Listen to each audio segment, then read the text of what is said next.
അപ്പോൾ ഇന്ന് ഞാൻ സംസാരിക്കാൻ പോകുന്ന വിഷയം പ്രവാസി ക്ഷേമനിധി പദ്ധതി അല്ലെങ്കിൽ പ്രവാസി പെൻഷൻ പ്ലാൻ.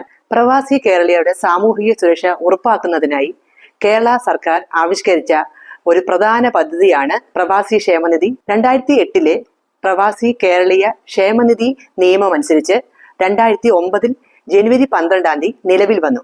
ഈ പ്രവാസി കേരളീയ ക്ഷേമനിധി ചട്ടങ്ങൾ എന്നിവയുടെ അടിസ്ഥാനത്തിലാണ് ഈ ക്ഷേമനിധി പ്രവർത്തിക്കുന്നത്. 18 വയസ്സിനും 60 വയസ്സിനും ഇടയിൽ പ്രായമുള്ളവരും വിദേശത്തോ ഇന്ത്യയിലോ ഇതര സംസ്ഥാനങ്ങളിലോ ജോലി ചെയ്യുന്നതുമായ കേരളീയരെയാണ് പദ്ധതിയിൽ പ്രവാസികളായി പരിഗണിക്കുന്നത്. അപേക്ഷ സമർപ്പിക്കേണ്ട രീതി ഇതൊക്കെയാണ്. പ്രവാസി ക്ഷേമനിധിയിലേക്കുള്ള അപേക്ഷകൾ ഓൺലൈൻ വഴിയാണ് സമർപ്പിക്കേണ്ടത്. അപേക്ഷകർ www.pravasikerala.org എന്ന വെബ്സൈറ്റിൽ കയറി സർവീസസ് സെലക്ട് ചെയ്ത് ഓൺലൈൻ രജിസ്ട്രേഷൻ എന്ന ലിങ്കിൽ പ്രവേശിച്ച് ന്യൂ രജിസ്ട്രേഷൻ ഉപയോഗിച്ച് രജിസ്ട്രേഷൻ ആരംഭിക്കണം. നിർദ്ദിഷ്ട വിവരങ്ങൾ പൂരിപ്പിച്ച് മൊബൈലിൽ ലഭിക്കുന്ന OTP, അതായത് വൺ ടൈം പാസ്വേഡ് ഉപയോഗിച്ച് അത് ഉറപ്പുവരുത്തണം. തുടർന്ന് ഒരു സുരക്ഷിതമായ പാസ്വേഡ് സൃഷ്ടിച്ച് ലോഗിൻ ചെയ്യണം. ഇതോടെ അപേക്ഷകന് പ്രവാസി ഓൺലൈൻ പോർട്ടലിൽ ലോഗിൻ ചെയ്യാനുള്ള അവസരം ലഭിക്കുന്നതാണ്. അംഗത്വത്തിനായി 200 രൂപ ഓൺലൈനായി അടയ്ക്കുന്നതിലൂടെ രജിസ്ട്രേഷൻ പൂർത്തിയാകും. നേരത്തെ പറഞ്ഞ കാര്യങ്ങൾ എല്ലാം ക്ലിയറായി കൊടുത്തു കഴിഞ്ഞാൽ സബ്മിറ്റ് ചെയ്യുക. രേഖകൾ പൂർണ്ണമായി പരിശോധിച്ച ശേഷം അംഗത്വം അനുവദിക്കുന്നതാണ്. രജിസ്ട്രേഷൻ നടപടികൾ പൂർത്തിയായ ശേഷം അപേക്ഷകന് SMS വഴി രജിസ്ട്രേഷൻ നമ്പർ ലഭിക്കും. അംഗത്വ ID ലഭിക്കുന്നതോടെ അംഗങ്ങൾക്ക് ലോഗിൻ ചെയ്ത് ID കാർഡ് പ്രിന്റ് ചെയ്തെടുക്കാവുന്നതാണ്. ആവശ്യമായ രേഖകളും യോഗ്യതാ മാനദണ്ഡങ്ങളും അപേക്ഷകരുടെ തൊഴിൽ നില അനുസരിച്ച് 3 വിഭാഗങ്ങളായിട്ടാണ് അംഗത്വം ലഭിക്കുന്നത്. നിർബന്ധിതമായി എല്ലാ രേഖകളും കൃത്യമായി അപ്ലോഡ് ചെയ്യണം. ഓരോ വിഭാഗത്തിനും ആവശ്യമായ രേഖകൾ നോക്കാം. വിഭാഗം 1A വിദേശത്ത് ജോലി ചെയ്യുന്ന പ്രവാസി.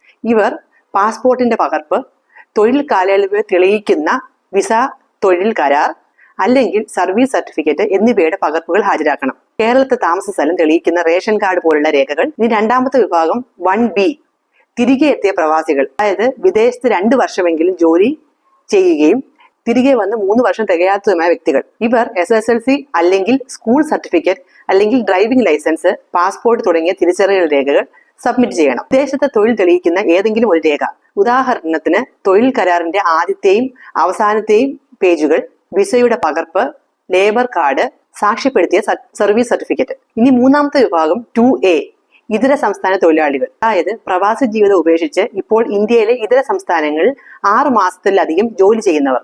ഇങ്ങനെയുള്ളവർ SSLC അല്ലെങ്കിൽ school certificate, driving licence, passport എന്നിവയുടെ പകർപ്പുകൾ, ഇതര സംസ്ഥാനത്തെ തൊഴിൽ തെളിയിക്കുന്ന രേഖകൾ, ഉദാഹരണത്തിന് സർവീസ് സർട്ടിഫിക്കറ്റ്, കമ്പനി ID, വേതന രജിസ്റ്റർ, പേ ലിസ്റ്റ്, അല്ലെങ്കിൽ ജോലി ചെയ്യുന്ന സ്ഥലത്തെ പഞ്ചായത്ത് അല്ലെങ്കിൽ മുനിസിപ്പാലിറ്റി അല്ലെങ്കിൽ കോർപ്പറേഷൻ എന്നിവർ സാക്ഷ്യപ്പെടുത്തിയ രേഖ, കേരളീയനാണ് എന്ന് തെളിയിക്കുന്ന റേഷൻ കാർഡ് അല്ലെങ്കിൽ മറ്റു രേഖകൾ. സാമ്പത്തിക പങ്കാളിത്തവും പെൻഷൻ വ്യവസ്ഥകളും ക്ഷേമനിധിയിൽ അംഗങ്ങളാകുന്നവർ കൃത്യമായി മാസവരി സംഖ്യ അടയ്ക്കണം.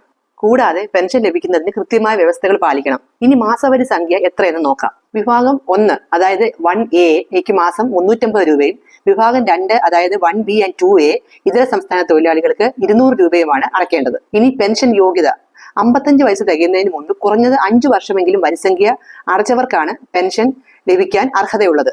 ഇനി 11 മാസം കൂടുതൽ മുടക്കം വന്നാൽ അംഗത്വം നഷ്ടപ്പെടുന്നതാണ്. അങ്ങനെ 1 വർഷത്തിന് മേലെ മാസവരി മുടക്കം വന്നാൽ 15% പിഴ ഉണ്ടായിരിക്കും. എങ്ങനെ ഈ അംശാദായം അല്ലെങ്കിൽ മാസവരി അടയ്ക്കാം? ഓൺലൈൻ വഴിയോ ബാങ്കുകൾ വഴിയോ ഓട്ടോ ഡെബിറ്റ് സംവിധാനം, ബാങ്ക് ചെല്ലാൻ, പ്രവാസി സേവാ കേന്ദ്രങ്ങൾ, സേവന കേന്ദ്രങ്ങൾ, അക്ഷയ വഴിയോ അടയ്ക്കാവുന്നതാണ്. ഇതിൽ അംഗത്വം എടുക്കുന്നതിലൂടെ എന്തൊക്കെയാണ് ആനുകൂല്യങ്ങൾ എന്ന് നോക്കാം.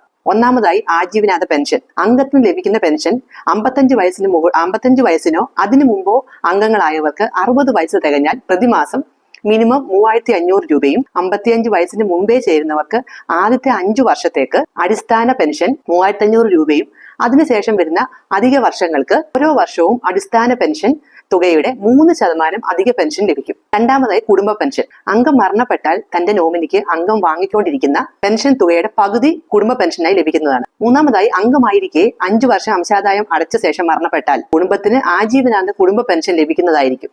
ഇനി മരണാനന്തര ധനസഹായം. അംഗമായിരിക്കെ 5 വർഷം അംശാദായം പൂർത്തിയാകുന്നതിന് മുമ്പ് മരണപ്പെട്ടാൽ കുടുംബത്തിന് അംഗം അടച്ച തുകയും കൂടെ 50,000 രൂപയും അധികമായി ലഭിക്കും. ഇനി ചികിത്സാ സഹായം.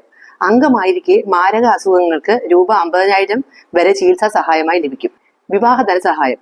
3 വർഷം അംശാദായം പൂർത്തീകരിച്ച അംഗങ്ങളുടെ പെൺമക്കളുടെ വിവാഹ ധനസഹായമായി 10,000 രൂപ വീതം 2 മക്കൾക്ക് വരെ ലഭിക്കും. വിദ്യാഭ്യാസ സഹായം. മക്കളുടെ വിദ്യാഭ്യാസത്തിന് 4,000 രൂപ സ്കോളർഷിപ്പിന് അർഹതയുണ്ടാവും. വിദേശത്ത് വെച്ച് മെമ്പർമാരാവാതെ 2 വർഷം വിദേശത്ത് സേവനം അനുഷ്ഠിച്ച് നാട്ടിലെത്തിയവർക്ക് നാട്ടിൽ നിന്ന് അംഗങ്ങളാവാം. അങ്ങനെയുള്ളവർ വിദേശത്ത് ജോലി ചെയ്തതിന്റെയും നാട്ടിൽ സ്ഥിരതാമസമാക്കിയതിന്റെയും അനുബന്ധ രേഖകളും അധികമായി സമർപ്പിക്കേണ്ടതുണ്ട്. ഇങ്ങനെ അംഗങ്ങളാവുന്നത് 1B ഫോം വഴിയാണ്. പ്രതിമാസം അംശാദായമായി 200 രൂപയായിരിക്കും അടയ്ക്കേണ്ടത്.